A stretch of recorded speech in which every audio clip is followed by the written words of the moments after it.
আর এই যে দোতলা দেখতেছেন, আর এই দোতলার উপরে উইরা রাইতে কিন্তু হাতি ডিউটি করে।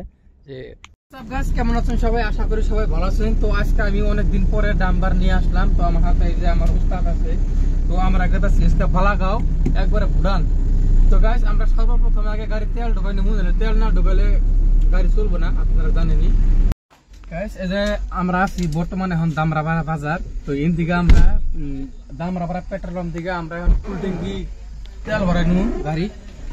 তো গাইস আমরা দুপুরের লাঞ্চ টাঞ্চ করে আমরা কিন্তু রওনা দিলাম ভুটানের ফলে, মানে বালাগাঁও যাবো আমরা।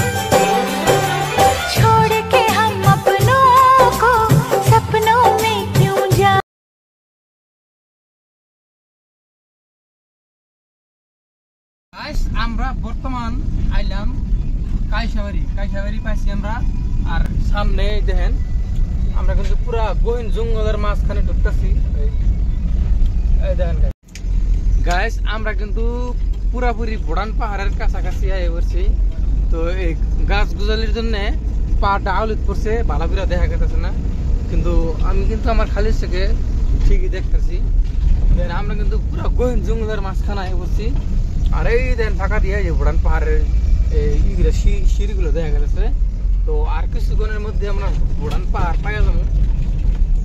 গাইস দেখেন আমরা কিন্তু ভুটান পাহাড়ের নিকটে আয় পড়ছি। তো আপনারা এই যে ছোট্ট একটা ঝরা দেখতেছেন, এই ঝরাটা কিন্তু ভুটান পাহাড় থেকে নাইমা আসা একটা ঝর্ণার পানি। এই দেখেন গাইস ভুটান পাহাড়, এই দেখেন গাইস এই পাহাড় থেকে আইতাছে আর কি।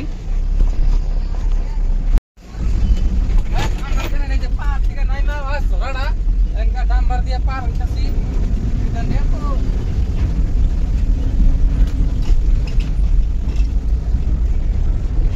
বন্ধ করি না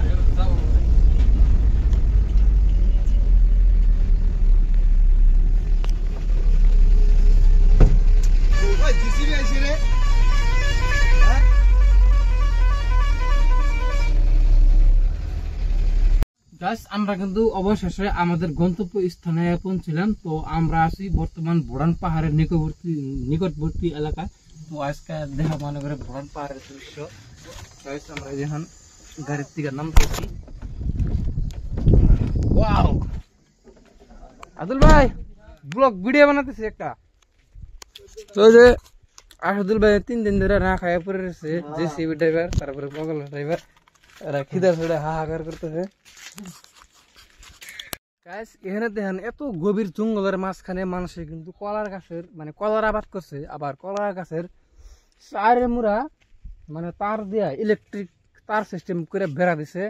আর ওই দেখেন একটা দোতলা বানাইছে, ওইখান থেকে মানে হাতি ডিউটি করে। তার মানে হাতির হলো প্রধান খাদ্য কলা গাছ, আপনারা জানেনি। আর পাহাড়ের এলাকাতে কলা বাগান দিছে, কারণ হাতি তো কলা বাগান শেষ করে দেবো, তার জন্য চারে মুড়া দিয়া ইলেকট্রিক তারের বেড়া দিছে, যাতে হাতিয়ে কোনো ক্ষেতের যাতে কোনো ক্ষয়ক্ষতি করবার না পারে। আর ওখানে দোতলা বানাইছে, আর উন থেকে মানে ডিউটি করে আর কি। এখন আজকে দোতলার উপর উঠুন, দোতলার উপর এটা দেখামু আর উনকার মজার দৃশ্যটা। এই যে গড্ডা যে দেখতেছেন, এই গড্ডা মানে ডিউটি করার মানুষ থাকে। আর এই যে দোতলা দেখতেছেন, আর এই দোতলার উপরে উঠা রাইতে কিন্তু হাতি ডিউটি করে।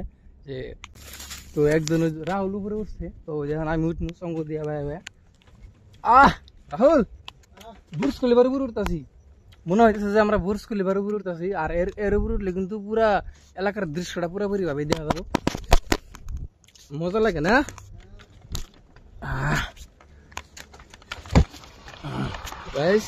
এই দেন রাহুল উপরে উঠা বই রয়েছে, তো আমিও উঠতেছি। এখানে কিন্তু খাতা কম্বল সব কিছু আছে এখানে বিশ্রাম করার জন্য। আমি আবার স্যান্ডেল ভাই দিয়ে উঠছি, স্যান্ডেল নামাই দিয়ে নিছি না।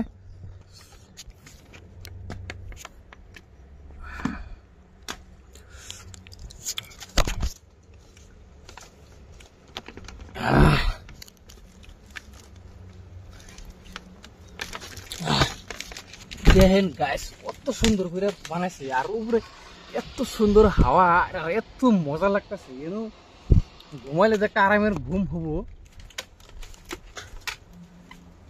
এই দেখেন যে খেতা বালিশ কম্বল সবকিছু আছে এখানে।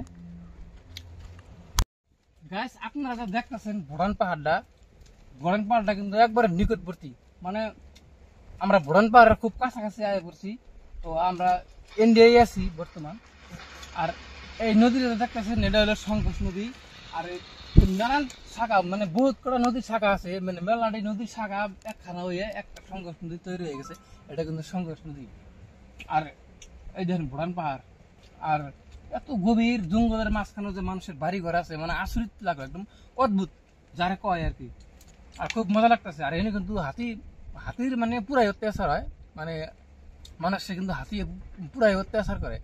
আর এই যে কলা বাগানটা দিচ্ছে, কলা বাগানের চারিমুড়ে কিন্তু ইলেকট্রিক তারের বেড়া আছে, যাতে হাতি যাতে কোনো ক্ষয়ক্ষতি করবার না পারে কলা গাছের।